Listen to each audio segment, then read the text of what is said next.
So today we're going to be demonstrating the setup and initial use for our 1716 G17 hitch mount core drill. It comes equipped, set up, ready to go with a 16-inch bit capacity. It ships with a 9-inch shown here and a 12-inch extension. This is required to install the core bits. What you've also got here are your stability jacks. These keep the pressure off your carriage and your motor mount. So these must be present when coring. Here you have your water hookup. We also sell water tank kits, 50 gallon, 100 gallon, 225 gallon. Here we're going to use a water hose. Simply hook it up. And once you turn your water on, the way you're controlling your water flow is with this shut-off cock valve. Okay, you can have your water full blast, and this is going to meter what's actually going through your drive shaft and down into your core. The great thing about these hitch mounts is, as you can see, this is not the coring setup. So what we're going to do is this comes with a pivot assembly here. So we're going to pop this, pull this out. So now, say your coring hole's 6 inches apart. Well, you don't have to technically move the truck. You've got this pivot point here. So the drivers don't have to necessarily land right on the coring position. So then what we do with our jacks,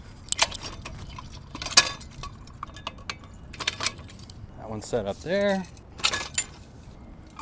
Now in shipping, these may be on different components just to fit inside of the crate.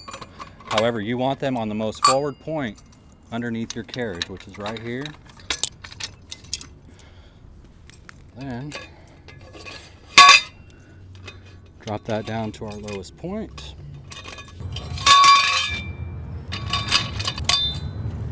We're going to use our bubble level. As you can see right now, the side to side is pretty level. We're going to use these jacks to ensure that we've got our side to side level and our front to back is 100% level. So in addition to your two sidewind jacks, you have this top wind jack. It stays here for shipping.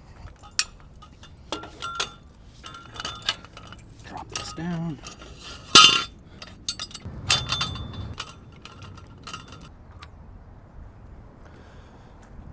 So now all of your jacks are in place.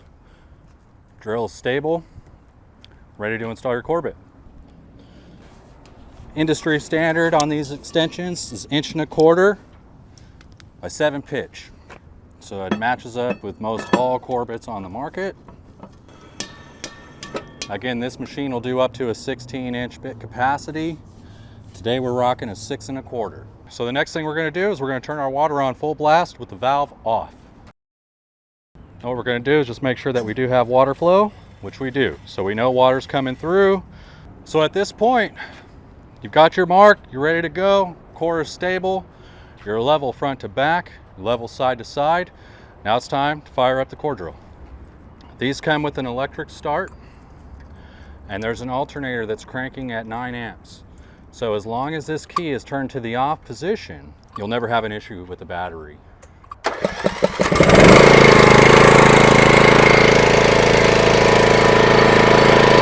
So we can slow this down.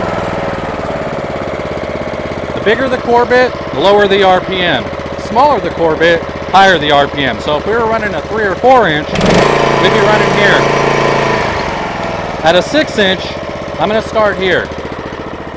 Get my water coming out.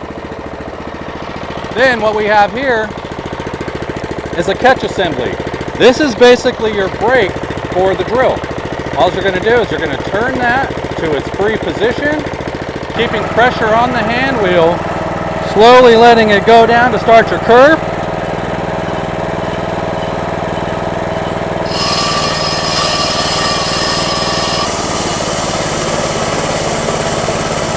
I'm not putting any pressure on the drill. I'm simply controlling the feed on the hand wheel, just keeping slight pressure on the hand wheel.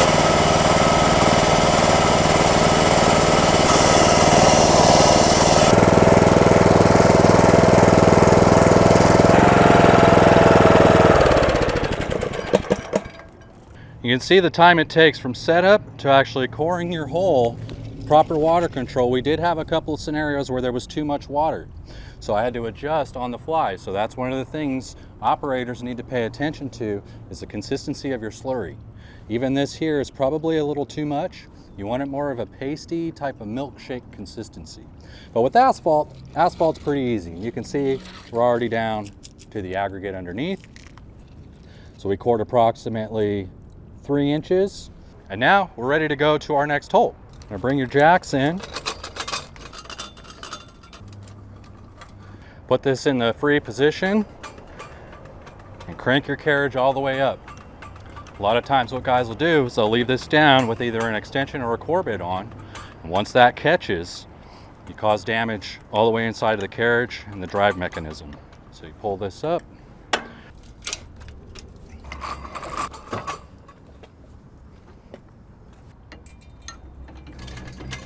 Flip your jack up.